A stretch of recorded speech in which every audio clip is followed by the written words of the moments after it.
Je m'en fous d'à quel point ton métabolisme est rapide, mange ces 5 repas en boucle et d'ici septembre, tu seras méconnaissable. Ok, on va voir ce qu'il nous donne, hein. On va voir si on va être vraiment méconnaissable en seulement quelques mois du coup. Riz, poulet, avocat, saumon, patate, haricots verts, bœuf, frites de patates douces et brocolis, poulet et pâte à la crème, bœuf, avocat et œufs. En fait, là, le problème, c'est qu'il nous donne rien de concret. Il nous donne vraiment rien de concret. Il donne simplement des plats, en fait, avec des aliments. Ok, c'est des aliments sains, pommes de terre, patates douces, bœuf, poulet, etc. Ok, c'est cool, c'est des aliments sains. Mais en fait, il n'y a pas les quantités. Et le plus important, ça restera toujours les quantités. En fait, t'auras beau manger des aliments dits sains, si tu respectes pas tes apports, t'atteindras jamais ton objectif, t'auras jamais un physique sec et musclé. Donc en fait, encore une fois, on a une vidéo qui est vide, une vidéo qui a aucune âme, une vidéo qui nous apporte concrètement rien. Donc voilà, bon, encore une fois, les aliments sont bien, mais si les quantités correspondent pas en fait à tes objectifs, ça changera rien concrètement. Bienvenue sur Progressive Gains, le podcast qui t'aide à sculpter un physique sec et musclé avec des conseils réalistes et efficaces. Pas de promesses vides, que des résultats concrets. Je suis Sofiane, votre hôte pour ce podcast. Aujourd'hui, on va aborder un sujet très intéressant, comme vous avez pu le voir justement au tout début de la vidéo, enfin au tout début du podcast plutôt. On va parler des réseaux, les pires conseils qu'on peut retrouver sur les réseaux et concrètement qui nous empêchent de progresser, qui nous font croire à des choses qui développent en fait les idées reçues, les mythes qui les accentuent. Et c'est pour ça qu'il y a beaucoup de gens finalement qui n'arrivent pas à progresser parce qu'ils restent bloqués dans leurs croyances limitantes à cause de ces vidéos-là. Donc on va parler des sujets les plus populaires entre guillemets, en tout cas qui reviennent souvent en 2026 pour justement exploser, débunker ces mythes, ces croyances, tout ce que vous voulez, pour tout simplement en fait relancer un peu la progression de certaines personnes qui stagnent à cause de ça. Donc comme d'habitude, avant de commencer, si le podcast vous plaît, n'hésitez pas à mettre un like si vous êtes sur YouTube et également je commence à bégayer alors que c'est le début du podcast et également les étoiles sur Spotify. Donc n'hésitez pas, ça m'aide beaucoup. Les commentaires, hein, si vous avez des choses à dire, hein, moi ça me fait toujours plaisir de débattre de certains sujets. Petit update comme d'habitude avant d'aborder le thème du podcast. Alors déjà, depuis que je suis rentré des vacances, mon poids, c'est vrai que je l'avais dit dans le dernier podcast, il a diminué énormément et je suis redescendu à 93 alors qu'à la base j'étais à 97,5 et là je suis remonté à 97. Mais en fait, ce qui est cool, c'est que je suis plus sec maintenant à 97 que le 97 que j'avais avant de partir en vacances. Donc ça, c'est vraiment cool. En fait, c'est un peu comme si j'avais fait une phase de mini-cut qui a duré 2 semaines du coup, finalement, puisque ça a duré 2 semaines. Donc en vrai, c'est vraiment cool. Même si là, j'ai pas récupéré tout le poids. Bon, il manque 500 grammes, hein, on va pas pleurer pour 500 grammes. Même si j'ai pas récupéré tout le poids, en fait, le principal, c'est que mon physique, il a un meilleur rendu. Et voilà, encore une fois, je le dis souvent, hein, le poids, on s'en fout. C'est stylé, ok, voilà, tu vas atteindre les 100 kilos et tout, c'est stylé, ok, je suis d'accord. Mais en fait, si t'atteins les 100 kilos en étant gras comme un cochon, ça sert à rien. Donc, en vrai, moi, je suis plutôt content de finalement avoir eu cette phase, entre guillemets, de vacances qui m'a permis, en fait, de revenir avec un meilleur physique que j'avais avant de partir. Donc, non, plutôt content par rapport à ça. Et également, c'est vrai que là, ces dernières semaines, je crois que c'était il y a 2 semaines, je me suis fait une petite douleur dans le bas du dos. Alors, c'est pas vraiment le dos. C'est-à-dire que, voilà, j'étais sur mon soulevé de terre jambes tendues. D'ailleurs, faire très attention sur ce mouvement, hein, RDL, soulevé de terre jambes tendues, etc. Si vous n'êtes pas focus, si, je sais pas, moi, il y a un moment d'inattention, que vous faites le mouvement en speed, etc., justement ça peut être problématique et c'est ce qui m'est arrivé parce que moi j'ai fait le mouvement un peu en speed, j'étais pas hyper focus, le placement était pas top, j'étais pas concentré et finalement à cause de ça j'ai déclenché une petite douleur dans le bas du dos. Encore une fois, c'est pas vraiment le bas du dos, c'est en gros au niveau de l'os coxal en bas à droite. Donc en gros c'est vraiment en fait sur l'os où il y a la hanche en fait. Donc c'est juste là, c'est pas le dos, c'est vraiment juste là. Et du coup lorsque je fais des mouvements de hanche, c'est-à-dire que je fais mon soulevé de terre jambes tendues ou je sais pas moi un autre mouvement, hip thrust, etc. En fait ça, je sens qu'il y a une gêne en fait, ça tire. Donc je pense qu'à mon avis j'ai dû me bloquer ou me déplacer un petit peu le bassin, un truc dans le genre. Donc voilà. Va falloir que j'aille chez l'ostéo, mais bon, l'ostéo est en vacances, donc va falloir attendre un petit peu. Non, plus sérieusement, j'ai rendez-vous chez l'ostéo, mais du coup dans 2 semaines quoi.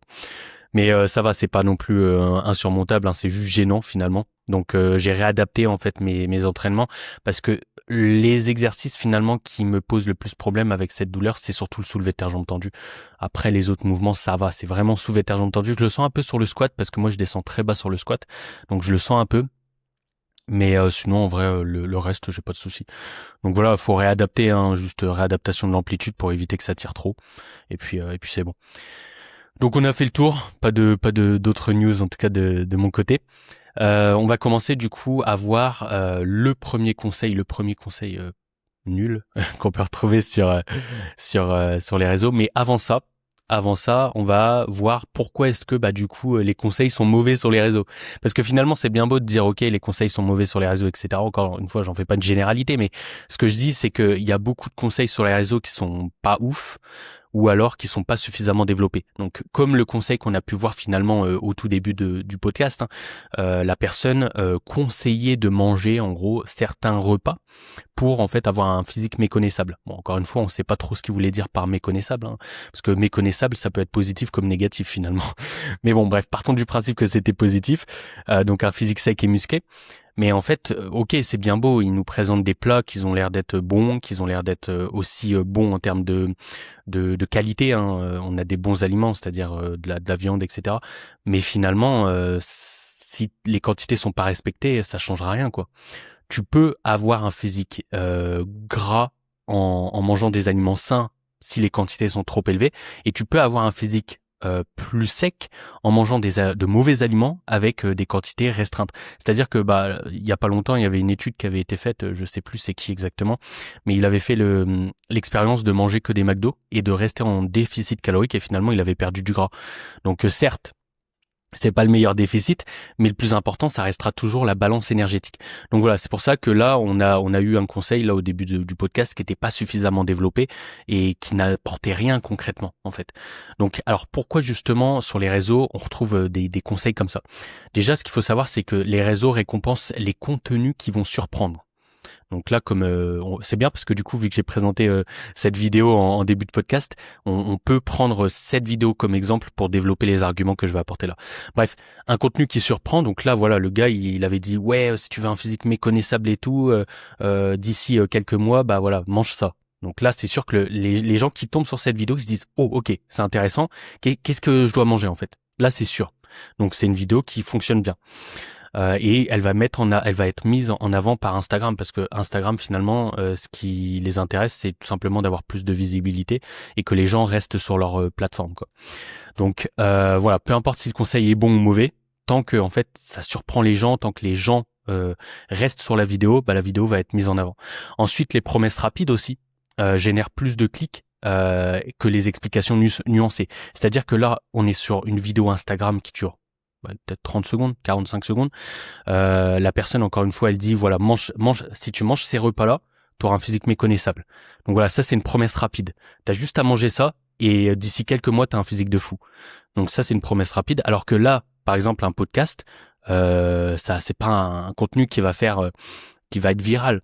Et justement, même si je faisais une vidéo ou sur Instagram où je parlerais un peu comme je parle là dans un podcast, parce que là c'est naturel, en fait c'est une vidéo qui marcherait pas, qui ferait quoi, 200 vues, même pas.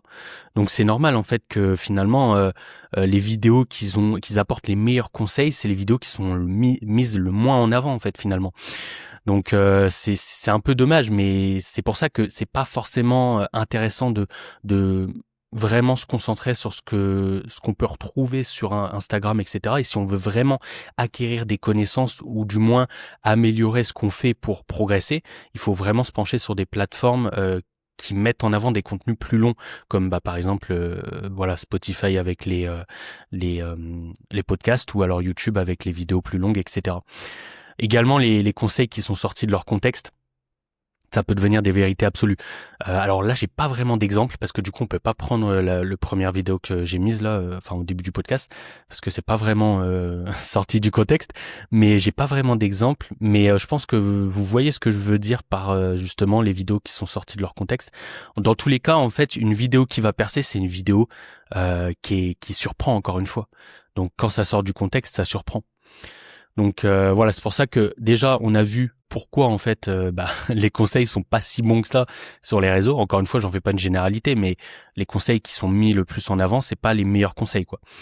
Donc, on va voir le premier conseil, en tout cas que je vois souvent sur les réseaux, c'est tu dois absolument optimiser chaque détail. Alors, on peut être d'accord comme on ne peut pas être d'accord en fait. C'est-à-dire que c'est toujours une question de contexte. Moi, dans mon cas, effectivement, je vais optimiser chaque détail parce que j'ai un objectif de bodybuilding, donc ce qui est logique. Donc je vais calculer, je vais mettre des setups particuliers à la salle. Des fois, il y a des gens qui me regardent avec des gros yeux, mais c'est normal. Moi, je suis vraiment dans un contexte de pure optimisation. Maintenant, voilà, sur les réseaux, là, on nous dit, ouais, si tu veux vraiment perdre ton gras, il faut vraiment que tu respectes le timing des repas. Il faut vraiment que tu manges tes glucides à tel moment pour pouvoir perdre ton gras. Faut vraiment que tu prennes ces compléments pour perdre du gras. Faut vraiment que en fait tes horaires d'entraînement soient parfaites. Faut que tu ailles faire du sauna, etc. Bref, tous les petits trucs qu'on peut retrouver de l'optimisation concrètement. Et le problème, c'est qu'en fait, les gens qui vont tomber sur cette vidéo-là, la majorité des gens qui vont tomber sur ces vidéos-là plutôt, ça va être des débutants ou alors des débutants avancés. J'aime bien appeler ça des débutants avancés parce que en général, des débutants avancés, c'est des gens qui viennent pas de commencer, mais qui font de la musculation un peu aléatoirement. C'est-à-dire que des fois, ils vont faire de la musculation pendant quelques mois, ils vont arrêter, ils vont reprendre, etc. Donc, la majorité des gens qui vont voir ces vidéos, c'est des débutants avancés. Donc, ils vont se concentrer sur les 5% d'optimisation. Ils vont délaisser les 95% restants. Alors que les 95% restants, c'est la base, c'est les fondations. S'il n'y a pas les fondations, les 5% servent à rien. C'est comme les compléments alimentaires. Si l'alimentation n'est pas bonne, les compléments alimentaires ne serviront à rien. Donc ça, c'est très très important de vraiment ne pas se concentrer, ne pas se focaliser sur l'optimisation. C'est une erreur que j'ai faite par le passé. De toute manière, on l'a fait tous, cette erreur. Hein. On veut que tout soit parfait et on se concentre sur des détails parce que ces détails-là sont toujours mis en avant sur les réseaux. Parce que c'est des détails qui sortent du lot. C'est-à-dire qu'on va pas dire, ok, si tu veux perdre du gras, va t'entraîner 4 fois à la salle et mange bien. Bon, le mange bien a été un peu abusé. Ce que je veux dire, c'est que va t'entraîner 3-4 fois à la salle et mets-toi en léger déficit calorique. Donc, si on dit ça sur les réseaux, ça va pas marcher parce qu'en fait, c'est la base. Et les gens le savent, mais le font pas. C'est ça le pire. Donc, en fait, c'est ça le problème. Les gens veulent justement de la nouveauté, entre guillemets. Donc, ce qui marche réellement, en fait, c'est ennuyeux. Faut le dire, c'est ennuyeux. Donc, moi, ce que je conseille, c'est vraiment de se concentrer sur les fondamentaux. L'optimisation, en fait, même une personne qui est avancée n'a pas forcément besoin d'optimisation. Juste avec les fondamentaux, on peut progresser. Moi, encore une fois, dans mon contexte, j'optimise parce que je vais faire du bodybuilding. Le bodybuilding, c'est quoi? C'est en gros comment on pourrait dire ça? C'est des compétitions. C'est normal. Tu vas être face à des athlètes. Donc c'est normal que tu optimises tout. Là, dans un objectif de lifestyle, t'as pas besoin de tout optimiser, quoi. Donc, alors, concentrez-vous sur les bases, entraînement. Donc encore une fois, ça dépend de combien de fois vous pouvez vous entraîner. Mais encore, voilà, je pense que 3-4 fois dans la semaine, c'est très bien. En dessous de 3 fois, c'est trop peu, en vrai. Mais encore une fois, ça dépend du contexte. On peut optimiser les choses. Enfin, optimiser. Je parle d'optimisation alors que c'est pas le contexte. Mais ce que je veux dire, c'est que on peut justement adapter pour que les 2 séances soient plus productives que 2 séances classiques. Mais là, l'idée, ce serait quand même d'avoir un minimum 3 séances dans un objectif de perte de gras et de prise de muscle. Donc, ça serait vraiment l'idéal. Enfin, l'idéal, non, c'est pas l'idéal, c'est le minimum plutôt. Ensuite, sommeil, hyper important. Ça, le sommeil, il est beaucoup négligé finalement. C'est-à-dire que les gens vont dormir en général 6 heures. Mais vraiment, ils dorment que 6 heures, donc ça, c'est vraiment pas suffisant. Moi, je conseille minimum 7 heures. De toute façon, on le conseille tous le minimum 7 heures. Et le sommeil, ça va vraiment avoir un impact énorme sur la progression, que ce soit en perte de gras, en prise de muscle et pour la santé en général. Donc, faut vraiment pas le négliger. Ensuite, les protéines. Donc là, il faut justement que vous ayez votre quota en protéines. Donc, je peux pas donner de recommandations puisque ça dépendra en fait de vous-même, de votre taille, de votre poids, de votre sexe, de votre âge, de votre âge plutôt, de votre âge, j'allais dire, de votre âge, etc. Donc, ça dépend de beaucoup de choses. Donc, je peux pas faire de recommandations, mais l'idée étant d'avoir 1,6 à 2 je bug, 1,6 à 2,2 grammes par kilogramme de poids de corps. Décidément, je galère à parler. Donc, en gros, voilà, bon, je vous conseille pas forcément d'aller vers les 2,2 parce que ça fait quand même beaucoup, mais en vrai, 1,8, 2 grammes, c'est largement suffisant. Vraiment, c'est largement suffisant. Ensuite, les calories, bah là, il faut que vous soyez soit en léger déficit, soit en maintien, soit en léger surplus en fonction de votre objectif. Si l'objectif, c'est une perte de gras, léger déficit directement. Voilà, ça c'est clair.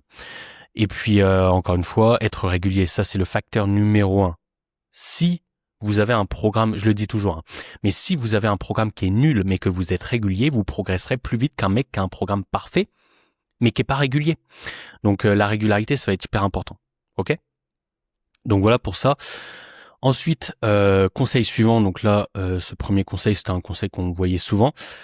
Conseil suivant, donc, alors celui-là, en vrai, je pense qu'on le voit de moins en moins, mais c'est vrai que c'est un peu mis en avant en ce moment parce que, bah voilà, comme je l'ai dit, finalement, il y a des conseils, ils veulent que ça surprenne. C'est-à-dire que là, le conseil, c'est, en gros, il existe un exercice indispensable. Bon, c'est pas dit comme ça, le conseil, mais ce que je veux dire, c'est que, voilà, vous allez tomber sur une vidéo sur Insta qui va vous dire, ouais, si tu veux un gros dos, fais des tractions. Ça, c'est clair, tu vois. Ça, on le voit souvent. C'est pour ça que j'ai donné cet exemple. Mais en fait, ce qu'il faut savoir, c'est que le squat, il est pas obligatoire. Les tractions sont pas obligatoires.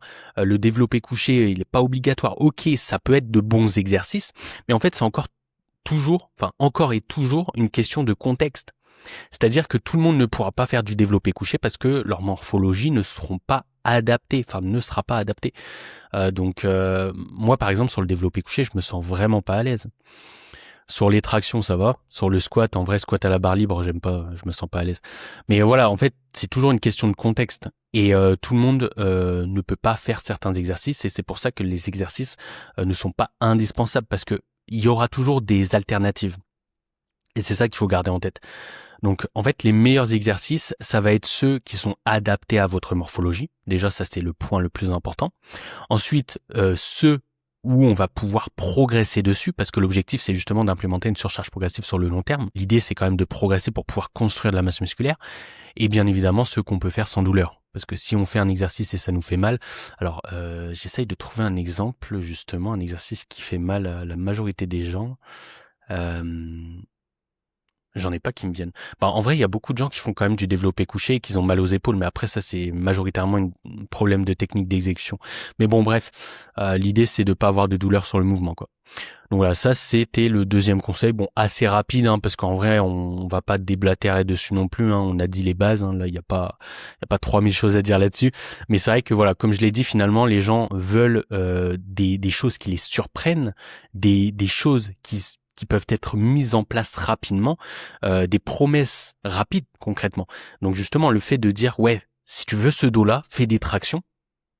En fait, le gars, il a juste à aller faire des tractions et puis voilà, c'est tout. C'est pour ça que ce genre de vidéo, ça marche bien en fait. Mais encore une fois, le conseil est pas pertinent parce que finalement, il dit ça, mais il dit pas que derrière, en fait, c'est pas indispensable de faire des tractions. Ensuite, du coup, troisième conseil, tu dois toujours changer ton programme. Alors, bon, c'est pas dit comme ça, mais c'est vrai qu'il y a beaucoup de gens qui changent leur programme tous les 2, 3, 4 mois. Bon, en général, c'est plus 3 mois. Il y a le fait de cycler toutes les 6 semaines, des choses comme ça, en fait, c'est un peu du bullshit. C'est-à-dire que il y en a qui l'utilisent comme on va dire comme comment on pourrait dire ça? Bah, comme un argument marketing. C'est-à-dire que voilà, par exemple, il y a des personnes qui vont dire, ouais, tu vois là, tu auras un programme sur les 6 premières semaines. Ensuite, de la semaine 6 à la semaine 10, on va mettre en place une phase de, je cherche les termes un peu qu'ils inventent, je sais pas trop, mais enfin, je pense que vous voyez de quoi je parle en fait. Il y en a qui utilisent cet argument-là pour le marketing en fait, pour mettre des paillettes dans les yeux de la personne. Et justement, quand on dit à une personne qui s'y connaît pas trop, ok, là, semaine 1 à 6, on est sur la phase de force, semaine 6 à 12, on est sur la phase d'hypertrophie, etc. Bah, en fait, la personne se dit, ah ouais, ok, là, c'est sérieux. Mais en fait, ça sert à rien, ça. Les cyclages comme ça, les changements de programme, ça sert à rien. Si l'objectif, c'est de perdre du gras et ou de prendre du muscle, il n'y a pas besoin de changer de programme toutes les semaines. Il n'y a pas besoin de changer de programme tous les mois. Un programme, ça se garde le plus longtemps possible. Pourquoi ? Parce que l'objectif, c'est justement que le corps s'adapte. Encore une fois, on dit souvent, ouais, faut changer d'exo, faut changer de programme pour pas que le corps s'adapte. Mais justement, l'objectif, c'est le corps. C'est que le corps doit s'adapter. Par la suite, on va justement implémenter une surcharge progressive pour tout simplement que le corps constamment va s'adapter. Et en s'adaptant, en fait, il va construire du muscle. Justement, ça, c'est sa manière de s'adapter. Il construit du muscle. Donc, je la fais simple, en fait. Lorsqu'on change de programme trop souvent, trop rapidement aussi, ce qui va se passer, c'est qu'on va devoir se réadapter à de nouveaux exercices. Donc, par exemple, imaginons, vous aviez pas de développé couché sur votre programme, vous changez de programme, vous avez un développé couché à la place d'un développé couché à la machine. Donc là, je parle développé couché à la machine vs développé couché à la barre. Donc à la base, vous étiez sur du développé couché à la machine, vous passez sur du développé couché à la barre. Qu'est-ce qui va se passer? Déjà, c'est à peu près le même pattern, mais ça demande plus d'équilibre, ça demande plus de stabilité sur le développé couché à la barre. Donc finalement, ça va demander quelques semaines, le temps que le corps justement s'adapte au mouvement pour que vous trouviez l'équilibre sur ce mouvement. Ensuite également, vu qu'il y a un manque de stabilité, la charge ne va pas être la même, donc l'augmentation des charges va être un peu plus longue, un peu plus compliquée. Et puis aussi maîtriser l'exercice, c'est-à-dire le tempo, la vitesse d'exécution, etc., etc. Donc en fait, ça va prendre quoi? 4 à 6 semaines en fonction des gens. Et si dans 6 semaines tu changes de programme encore, en fait tu viens tout juste de t'adapter à ton nouveau programme que tu changes encore de programme par exemple. Donc c'est pas intelligent de faire ça. C'est pour ça que c'est important de garder un programme le plus longtemps possible. Parce que encore une fois, l'objectif c'est d'implémenter une surcharge progressive, de progresser sur l'ensemble des exercices et tout simplement que le corps justement en s'adaptant construisent de la masse musculaire, parce qu'à chaque fois vous allez justement gratter des répétitions, augmenter la charge de travail, etc. Et justement c'est ça qui va faire que le corps va construire de la masse musculaire pour assumer les prochains efforts. Et contrairement à ce que l'on pense, en fait la surcharge progressive c'est pas la conséquence de la prise de muscle, mais c'est la prise de muscle qui est la conséquence de la surcharge progressive. C'est subtil, hein.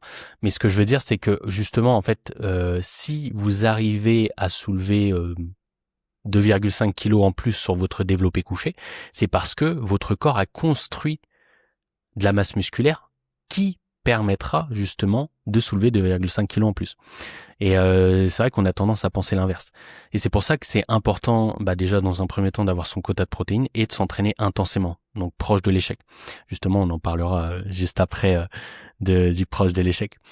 Mais voilà, c'est ça l'idée en fait, s'entraîner intensément et c'est ça qui va permettre de construire de la masse musculaire, qui va vous permettre d'implémenter une surcharge progressive et ainsi de suite. Donc c'est un cercle vertueux. Donc c'est pour ça qu'il faut pas changer de programme trop régulièrement, parce qu'en fait si vous changez de programme trop régulièrement, il y a encore une phase d'adaptation, enfin une phase de, comment on appelle ça, une phase de maîtrise des mouvements, d'apprentissage, voilà, cherchez le terme, une phase d'apprentissage des mouvements, etc. Donc vous perdez énormément de temps, vous n'avez pas de progression mesurable, donc en fait ça c'est vraiment avancer à l'aveugle. Donc c'est pour ça que je vous conseille pas de changer de programme trop souvent. En vrai, un programme ça peut se garder facilement 6 mois minimum. Vraiment. Moi, ça m'est déjà arrivé d'avoir le même programme. Bon, après, bien évidemment, on peut ajuster certains trucs, hein. On peut changer un exercice par-ci, par-là, changer les fourchettes de reps, etc. Enfin, pas toutes les fourchettes de reps, mais on peut ajuster, en fait, mais pas changer totalement, en fait. Ça dépend, en fait, du contexte de ce qui se passe, etc. Donc, bon, voilà, on va pas plus s'attarder sur ce conseil. Conseil suivant, justement, comme je le disais juste avant, il faut aller à l'échec à chaque série. Alors, celui-là, il est populaire. Celui-là, il est populaire. Alors bon, en vrai, est-ce que c'est vrai, est-ce que c'est faux? Ça dépend du contexte. Ça dépend du contexte, encore une fois. C'est-à-dire que globalement, aller à l'échec. Ce qu'il faut différencier, c'est le 0 RIR de l'échec, en fait. Le 0 RIR, c'est, par exemple, vous terminez votre dernière répétition et vous pouvez pas en faire une de plus. Et l'échec, en fait, c'est par exemple, vous faites votre dernière répétition, mais vous arrivez pas à la finir. Donc ça, c'est l'échec. Donc justement, là, vous avez différencié l'échec de 0 RIR. Moi, je conseille pas d'aller à l'échec parce que l'échec, c'est beaucoup trop fatigant nerveusement parlant. Je vous conseille plus de viser, en vrai, le 0 RIR. Mais encore une fois, ça dépend du contexte. C'est-à-dire que si vous avez un boulot physique, là, vaut mieux pas aller tout le temps au 0 RIR ou à l'échec. Vaut mieux garder 2-3 RIR en réserve. Donc RIR, en gros, c'est répétition in réserve. Donc en gros, les répétitions en réserve. C'est-à-dire que vous terminez votre série et vous auriez pu en faire encore 2-3. Mais voilà, si vous avez un boulot physique, vraiment physique, que niveau sommeil c'est pas top, etc. Bah dans ce cas-là, faut vraiment adapter l'intensité que vous mettez à la salle de sport. Mais imaginons, voilà, vous êtes dans les conditions parfaites, vous dormez bien, vous avez une récupération de malade, vous vous entraînez bien, vous avez une bonne exécution. En vrai, 0 RIR, 0 RIR direct, facile, mais pas échec, zéro RIR, ok. Parce que ouais, effectivement, l'échec c'est devenu populaire, mais en réalité, on a vu justement dans les récentes études scientifiques que finalement, il n'y avait pas de différence significative entre une personne allant à l'échec et une personne qui était entre 0 à 5 RIR. Donc en vrai, quel est l'intérêt d'aller à l'échec à part accumuler plus de fatigue? En fait, faut réfléchir comme ça, parce que aller tout le temps à l'échec, ça accumule beaucoup de fatigue et au bout d'un moment, bah en fait, le corps il suit plus et il peut y avoir des blessures, etc. Alors que si vous gardez par exemple 2 répétitions en réserve et que vous avez les mêmes résultats qu'une personne qui va à l'échec, quel est l'intérêt d'aller à l'échec? Parce que du coup, il y aura moins de risques de se blesser et tout. Donc là, mon bras, il a bien craqué. Il y aura moins de risques de se blesser et tout. Donc en fait, je vois pas l'intérêt justement d'aller à l'échec si finalement les résultats sont quasiment les mêmes. D'autant plus que ça peut justement faire l'inverse, le fait d'aller à l'échec. Si finalement votre corps il suit plus, bah en fait, vous pouvez même dans certains cas potentiellement cataboliser parce que la récupération sera pas top. Donc finalement, le corps aura jamais le temps de vraiment récupérer. Donc il va potentiellement détruire du muscle en fait. Ça s'accumule, c'est l'effet cumulé. Donc voilà, en vrai, pour retenir la chose, simplement 0 à 5 RIR. Voilà, franchement. Bon, peut-être pas 5 RIR, hein, bien évidemment, encore une fois, ça dépend du contexte. Mais en vrai, voilà, 5 RIR, ça commence à faire quand même un peu trop. Mais après, c'est les études qui l'ont dit. Mais faut pas non plus être trop théorique. Hein. C'est pour ça que je dis peut-être pas 5. Mais en vrai, ouais, 0 à 3, ça, je pense, c'est la fourchette la plus intéressante, selon moi. Ensuite, du coup, conseil suivant, tu dois faire 10 000 pas tous les jours. Alors celui-là, c'est vrai qu'on entend beaucoup. Il y a même eu justement une période où en fait, voilà, avec Lucas Guifre et tout, ouais, faut faire 20 000 pas, etc., 30 000 pas. Ok, c'est bien, en vrai, franchement, ça te permet d'avoir une dépense énergétique de fou furieux. Mais encore une fois, tout le monde ne peut pas faire autant de pas. En fait, ça dépend du contexte. Moi, je suis plutôt partisan d'avoir un nombre de pas qui se rapproche du 10 000. Encore une fois, 10 000, c'est pas un nombre magique, hein. 10 000, c'est en fait c'est un peu ce que les réseaux nous ont mis en avant entre guillemets, mais d'après les études, le nombre magique c'est 7 000. 7 000 pour être en meilleure santé, pour allonger votre espérance de vie. Donc ça c'est vraiment le chiffre magique par contre. Mais 10 000 en général, je pense que les gens ont arrondi à 10 000. Mais non, plus sérieusement, en vrai, je vous conseille de justement être en tout cas vous rapprocher du 10 000. Aller au-delà de 10 000, en vrai, je vois pas trop l'intérêt, à part si finalement, voilà, dans la vie de tous les jours, vous marchez beaucoup, donc finalement, vous avez plus que 10 000, tant mieux en vrai, j'ai envie de vous dire. Mais en vrai, se forcer à faire plus de 10 000, je vois pas trop l'intérêt. À part si voilà vous avez un objectif vraiment de compétition ou de choses comme ça, ok c'est différent. Mais ouais non je vois pas trop l'intérêt. Si l'objectif c'est lifestyle, perte de gras, prise de muscle, en vrai se rapprocher de 10 000, 8 000 à 10 000, bon 10 000 c'est toujours mieux parce que du coup ça ajoute de la dépense comme je l'ai dit. Mais en vrai pas besoin d'aller chercher 12 000 ou même 15 000 ou même 20 000. Encore une fois c'est toujours mieux si on a plus de pas. Mais c'est toujours une question de contexte. Tout le monde peut pas se permettre, vraiment 20 000 c'est énorme. Hein. Tout le monde peut pas se permettre de faire 20 000. Mais par contre, le 8 000 à 10 000, en fonction de votre contexte, très intéressant. Très très intéressant. Donc voilà, en vrai, pas besoin de parler plus de ce conseil. En vrai, bon voilà, là ça s'est bien atténué justement cette trend de ouais, faut faire plein de pas, etc. Parce qu'avant on voyait justement des physiques secs qui montraient leur physique et tout, et après ils montraient leur pas en fait. Genre ils montraient leur physique sec et tout, et après ils disaient ouais 30 000 pas, ça. Mais en vrai, franchement, vous n'êtes pas obligé de faire autant. Bien évidemment, encore une fois, si vous en avez la possibilité, why not, hein. Conseil suivant, supprimer complètement le sucre. Alors ça, on l'entend souvent, c'est-à-dire que les gens vont supprimer le sucre parce qu'ils pensent que c'est ça qui leur fait prendre du gras. Alors, moi, je suis d'accord sur le fait de diminuer le sucre, mais pas de le supprimer. Là, on rentre dans une, comment on appelle ça, dans quelque chose d'extrême. En fait, faut toujours ne pas aller dans les extrêmes parce qu'on a tendance justement à soit tout supprimer, soit trop abuser, etc. Non, en fait, dans tous les cas, si déjà on supprime totalement le sucre, ce qui peut se passer, c'est que au bout d'un moment, la personne va craquer, etc. Non, moi je conseille surtout de diminuer. Donc alors bien évidemment tout ce qui est boisson, soda, etc. Ça a dégagé, hein, ça sert à rien.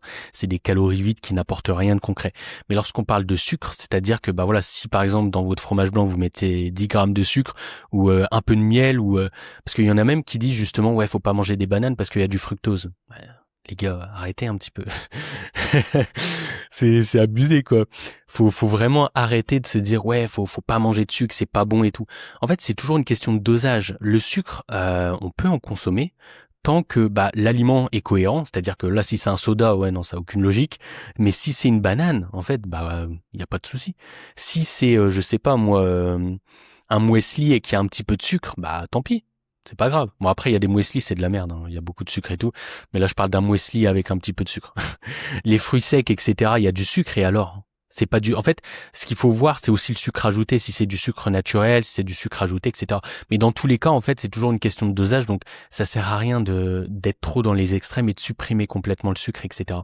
Ce qui va justement nous faire prendre du gras, c'est toujours l'excès calorique. Comme je le dis au tout début, c'est la balance énergétique. Donc, en fait, si t'es en surplus, tu vas prendre du poids. Si t'es en déficit, tu vas perdre du poids. Donc c'est ça en fait, c'est aussi simple que ça. Et bien évidemment les habitudes alimentaires. Donc comme je l'ai dit finalement, bon ça revient un peu au même. Hein. S'il y a du grignotage, etc., ça peut faire passer les gens en surplus calorique et donc par conséquent, bah ça leur fait prendre du gras. Mais si par exemple vous grignotez mais que vous n'êtes pas en surplus, bah vous allez pas prendre de poids. Donc c'est toujours une question de balance énergétique. En fait, c'est pas un aliment qui va faire prendre du gras. Par exemple, on dit aussi ouais le thé vert ça brûle le gras du ventre. Et... Non, ça brûle pas le gras du ventre. La pomme verte aussi. À l'époque, j'avais fait cette erreur justement où les gens disaient ouais le thé vert, c'était Thibaut InShape qui avait mis ça en avant en plus, je crois. Ouais le thé vert, la pomme verte, etc. Ça contient des je sais plus ce qu'il disait, mais ça contient des trucs qui permettent de brûler le gras à cet endroit, etc. Moi, je suis tombé dans le piège. J'ai mangé ça, c'était dégueulasse en plus. donc finalement, à part me frustrer, ça a rien fait. Donc non, plus sérieusement, aucun aliment ne fait grossir, aucun aliment ne fait maigrir. Le plus important, c'est la balance énergétique. Ensuite, conseil suivant, tu dois manger uniquement des aliments propres. Bon, on en revient un petit peu à supprimer complètement le sucre finalement. Moi, c'est une erreur que j'ai faite par le passé. Je mangeais en fait que des aliments clean. C'est-à-dire que voilà, je regardais ce que les aliments allaient m'apporter. Par exemple, on nous disait ouais, faut manger des sardines parce qu'il y a des oméga 3. Ouais, faut manger comme la pomme verte là, je le disais, faut manger des pommes vertes parce que ça brûle le gras, etc., etc. Du coup, moi, ce que je faisais en fait, c'est que je mangeais des aliments en fonction de ce que ça pouvait m'apporter et pas en fonction de mes goûts et de mes préférences. Et ça, c'est une très très grosse erreur. Parce que du coup, qu'est-ce qui s'est passé? Frustration, craquage, effet yo-yo, cercle vicieux. Voilà, c'est un cercle vicieux. Donc franchement, j'ai perdu des années, je le dis souvent dans certaines vidéos, dans certains podcasts, que ça m'a vraiment fait perdre beaucoup de temps. Mais vraiment beaucoup de temps. Genre, je pense que j'ai dû perdre 4-5 ans, facile. 4-5 ans à cause de ça. Parce qu'en fait, la semaine, j'étais hyper clean. Je mangeais clean, de fou. Lentilles, sardines. Le matin même, je mangeais quoi? Je mangeais du poulet avec des amandes et de la salade. Mais qui mange ça même? J'étais un fou. Non, plus sérieusement, j'ai abusé. J'étais vraiment dans l'extrême. Et ce qui se passait le week-end, en fait, c'est que je me lâchais. Et je pensais que justement, en fait, je me disais ouais, un week-end où je mange ce que je veux, ça va pas impacter mes résultats. Mais en fait, on se rend vraiment pas compte en fait de ce que ça peut faire. Et d'ailleurs, ça c'est l'une des erreurs les plus fréquentes, c'est-à-dire que pas forcément de manger des aliments clean, mais en gros que les gens se restreignent durant la semaine et qu'ils abusent durant le week-end. Ça, c'est l'une des erreurs les plus fréquentes qui empêchent les gens de perdre du poids et du gras surtout. Donc voilà. Ensuite, conseil suivant, les compléments vont te permettre de prendre du muscle ou de perdre du gras. Bon, ça, il y en a encore qui le disent. Hein. Normalement, les gars, on est en 2026, donc ça devrait être fini. Ça. J'en parle là parce que voilà, je sais qu'il y en a qui pensent encore. On me demande souvent en fait quels sont les meilleurs compléments et tout. Moi, je dis, mais en fait, tu me demandes quels sont les meilleurs compléments, mais tu calcules même pas tes calories, tu manges même pas sainement.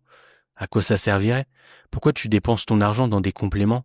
Mais vraiment, c'est du gâchis d'argent. Là, tout ce qui va être testostérone booster, bon, ça, en général, il y en a pas trop qui s'en prennent. Mais bon, je préfère dire tous les pires compléments, quoi. Testostérone booster, brûleur de graisse, BCAA, les trucs détox, les compléments miracles, enfin bref. Tout ça, en fait, c'est des compléments qui sont inutiles. Mais vraiment, en plus, ça coûte une blinde. Ça coûte une blinde et c'est nul. Mais vraiment nul.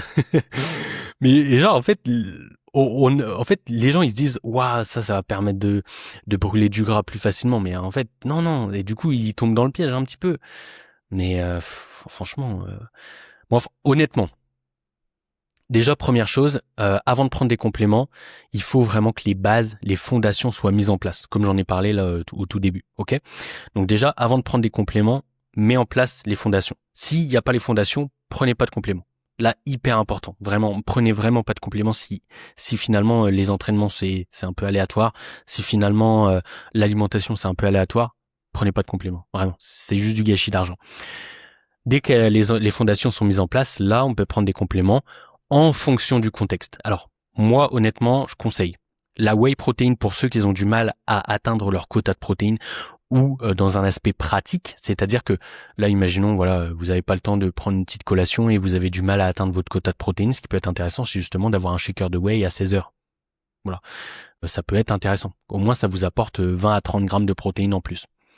Donc, dans ce cas-là, ok. Maintenant, si vous avez aucune difficulté à atteindre votre quota de protéines et que finalement vous pouvez manger un peu quand vous voulez, comme vous voulez, en vrai, prenez pas de whey. Hein. Prenez pas de whey, ça sert à rien. En plus, ça coûte une blinde maintenant. Vraiment, ça coûte une blinde. Ça vaut quasiment plus le coup de prendre de la whey maintenant. Donc voilà. Ensuite, créatine, mais uniquement, je dis bien uniquement si, encore une fois, toutes les fondations sont mises en place. Et si vous faites de la musculation depuis minimum 6 mois régulier. Hyper important, parce que là, si vous n'êtes pas régulier, si vous venez de commencer la musculation et tout, en vrai, ça sert à rien de prendre de la créatine. Faut vraiment le temps que justement vous puissiez construire par vous-même certaines bases, certaines, encore une fois, fondations, pour par la suite prendre de la créatine. Parce que vraiment, si vous prenez dès le début de la créatine, ça servira pas à grand-chose. Ensuite, vitamine D, là on est plus sur un complément santé. Ça, honnêtement, même si on fait pas de muscu, je le conseille. Donc vitamine D, très très intéressant, hein, parce que de toute manière, les compléments qui sont aspect santé auront un impact indirect sur la prise de muscle. Mais de toute manière, en fait, tous les compléments ont un impact, enfin tous les compléments. Les compléments dont je parle ont un impact indirect sur la prise de muscle. C'est-à-dire que la créatine va pas permettre de prendre du muscle. La créatine va permettre d'être plus fort sur les mouvements et par conséquent indirectement de prendre du muscle. La whey va nous permettre d'atteindre notre quota de protéines et par conséquent de prendre du muscle parce que le quota de protéines est atteint. Donc voilà, c'est indirect, ok? Tous les compléments, c'est indirect. Mais bon, bref, vitamine D, donc très intéressant. Ensuite, oméga 3, si vous mangez très peu de poissons gras, c'est-à-dire sardines, maquereaux, harengs, saumon, etc. Si vous mangez très peu de ces genres de choses, ça peut être intéressant, les oméga 3. Mais en vrai, voilà, si vous optimisez votre alimentation, vous n'avez pas de souci avec ça, surtout que ça vous permet justement de diminuer des dépenses qui pourraient justement, qu'on pourrait s'en passer. C'est toujours bon à prendre, hein, j'ai envie de vous dire. Et en vrai, il n'y a pas d'autres compléments très intéressants. Pour moi, en vrai, il n'y a pas besoin de... Moi, honnêtement, je prends juste de la whey. Encore une fois, je pourrais m'en passer, mais je le prends juste pour le goût, en fait. Je mets 10 grammes dans mon skyr, juste pour avoir du goût. Mais en vrai, voilà, limite, j'ai même pas besoin d'en prendre. Je prends de la créatine, logique, et de la vitamine D. En vrai, je prends juste ça, moi. Ah oui, magnésium aussi, si encore une fois vous avez du mal à atteindre vos recommandations avec l'alimentation. Mais voilà, comme je l'ai dit, finalement, si l'alimentation est bien structurée, si vous avez fait un bon travail au niveau de l'alimentation, en vrai, les compléments, c'est pas forcément utile. Hein. Donc voilà, bon, zinc aussi, ça peut être intéressant.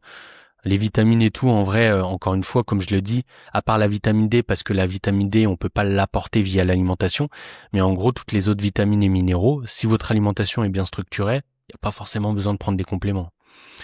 Donc voilà, en fait, ce que vous devez retenir de ce point-là, c'est que finalement, si vous avez mis en place des fondations solides au niveau de l'alimentation, vous avez vraiment pas besoin de compléments alimentaires. Et croyez-moi, ça vous fera économiser énormément d'argent. Mais vraiment, surtout vu les prix de nos jours. Ensuite, dernier conseil, plus tu t'entraînes, plus tu progresses. Alors ça, c'est assez difficile parce que même certaines personnes le savent, mais ont du mal à justement réduire leur fréquence d'entraînement. Parce qu'il y en a beaucoup qui s'entraînent 6, 7 jours dans la semaine. Il y en a même qui font 2 séances par jour. Ça, c'était la mode à un moment de faire 2 séances par jour. Mais en fait, toujours plus ne sera pas toujours mieux. Et ouais, ça peut être justement l'inverse. j'ai envie de vous dire. Si finalement le corps a pas le temps de récupérer, là en fait, il y a rien qui va se construire, il y a pas de masse musculaire qui va se construire. Donc il faut vraiment se concentrer sur l'optimal, parce que l'optimal c'est pas le plus. C'est-à-dire que moi à l'époque, je m'entraînais 6-7 jours. Non, en vrai, au début j'avais fait 7 jours. Après j'ai diminué à 6. Je m'entraînais 7-6 jours par semaine, ce qui est une très grosse fréquence encore une fois. Et là, à l'heure actuelle, je m'entraîne 4 à 5 fois par semaine. Et j'ai jamais autant progressé.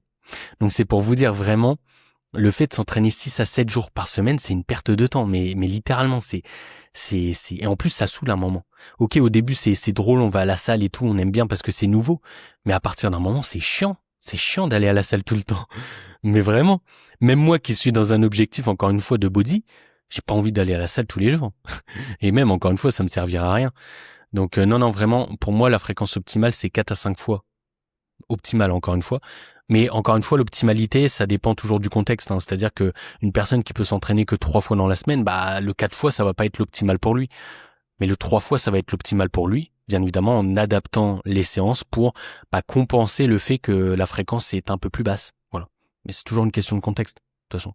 C'est toujours une question de contexte. Donc voilà pour ce dernier conseil. En fait, si on devait résumer concrètement le podcast en quelques phrases, avant d'appliquer un conseil, que ce soit un conseil qu'on retrouve sur les réseaux, surtout un conseil qu'on retrouve sur les réseaux, ou un conseil qu'on retrouve sur YouTube, sur Spotify, là par exemple je donne des conseils. Avant d'appliquer un conseil, demandez-vous toujours, est-ce que il est adapté à mon niveau ? C'est-à-dire que là par exemple si on prend un débutant, on lui dit d'optimiser les choses, là, quand on reprend le premier conseil que j'ai donné, on lui dit d'optimiser les choses pour un débutant, ça sert à rien. Ça sera pas adapté. Ou alors, pour un débutant de prendre des compléments alimentaires alors que son alimentation, elle est même pas structurée. Ça, par exemple, c'est un conseil qui est pas adapté à son niveau. Donc voilà. Alors, est-ce que le conseil est adapté à mon niveau ? Ensuite, est-ce qu'il est applicable toute l'année ? Ça, c'est hyper important. C'est-à-dire que là, si on reprend par exemple le conseil que j'ai dit sur, en gros, tu dois manger uniquement des aliments propres. Moi, c'est l'erreur que j'avais faite. Enfin, l'erreur que j'avais faite plutôt. Et je l'ai pas tenue toute l'année parce que finalement, le week-end, à chaque fois, je craquais. C'était un craquage le week-end. Donc, en fait, ça, c'est pas tenable toute l'année. Donc, faut vraiment quelque chose qui se tienne toute l'année. C'est comme aussi s'entraîner 6 à 7 jours par semaine. Qui peut s'entraîner 6 à 7 jours par semaine pendant 1 an ? Vraiment, faut vraiment pas avoir de vie pour le faire. Mais littéralement. Donc voilà. Est-ce que du coup c'est applicable toute l'année ? Ensuite, est-ce que les preuves par rapport à ce conseil sont solides ? Ou est-ce que c'est seulement une mode ? Alors, par exemple, le 10 000 pas par jour, c'était une mode. C'était une mode, bon, ça l'est un petit peu toujours. Mais en vrai, encore une fois, c'est pas un mauvais conseil, c'est juste une question de contexte. Donc voilà, est-ce que justement c'est une mode ou pas ? Donc voilà, ça c'est un point aussi important. Là, si on reprend encore une fois le 10 000 pas, les preuves solides, c'est les études qui ont prouvé qu'à partir de 7 000 pas, ça améliorait justement notre espérance de vie. Ça, c'est une preuve solide. Donc voilà, se demander ça. Et puis enfin, est-ce que le conseil m'aide à être plus régulier ? C'est-à-dire que là, imaginons la personne, elle se force à faire 6 à 7 entraînements, mais elle a pas envie d'y aller 6 à 7 fois. Et au bout d'un moment, elle va en avoir marre, elle va tout arrêter. C'est pareil pour les aliments propres, c'est un peu comme moi, comme je l'ai dit tout à l'heure. Si tu manges clean et le week-end tu craques, ça sert à rien, tu vois. C'est pas quelque chose qui permet justement d'être régulier. Donc c'est pareil, si on se dit, ok, je vais me fixer 15 000 pas par jour, mais qu'au bout d'un moment, ça vous saoule de faire 15 000 pas et vous arrêtez, voilà. Donc en fait, voilà, c'est hyper important. Si je devais récapituler encore une fois, est-ce que le conseil est adapté à mon niveau ? Est-ce qu'il est applicable toute l'année ? Est-ce que les preuves sont solides ou est-ce que c'est seulement une trend ? Et enfin, est-ce que ce conseil m'aide à être plus régulier ? Donc voilà. Donc concrètement, je pense qu'on a fait le tour. On a fait le tour. C'est des conseils qu'on voit souvent là en 2026 sur les réseaux. Il y en a quelques-uns qui commencent à être un peu moins mis en avant. Mais voilà, ce qu'il faut retenir, c'est que de toute manière, les conseils sur les réseaux, la plupart du temps, sont sortis justement, sont pas suffisamment développés en fait. C'est pas forcément des mauvais conseils, mais c'est juste ils sont pas suffisamment développés. Encore une fois, si je reviens sur la première vidéo là que je vous ai mis au tout début. En fait, il est pas suffisamment développé parce que, ok, c'est bien beau de nous dire de manger ça, mais en quelle quantité ? Donc, voilà. Bon, Je pense qu'on va s'arrêter là. Ça fait un petit podcast intéressant. J'aimerais bien que vous me disiez justement dans les commentaires en fait quels conseils fitness est-ce que vous avez suivis pendant des mois avant de vous rendre compte qu'en fait c'était une perte de temps. Ça peut être toujours intéressant de voir un peu justement les conseils que vous avez suivis. Moi je vous ai donné justement ma propre expérience par rapport à différents conseils. Donc n'hésitez pas à partager votre propre expérience et puis en plus ça fait un peu de discussion entre nous, c'est toujours cool. Si vous voulez plus d'infos sur mon coaching, n'hésitez pas à cliquer sur le lien dans la description. Ça vous permettra justement d'en savoir un petit peu plus. Et moi, je vous dis du coup à la prochaine pour un prochain épisode de podcast.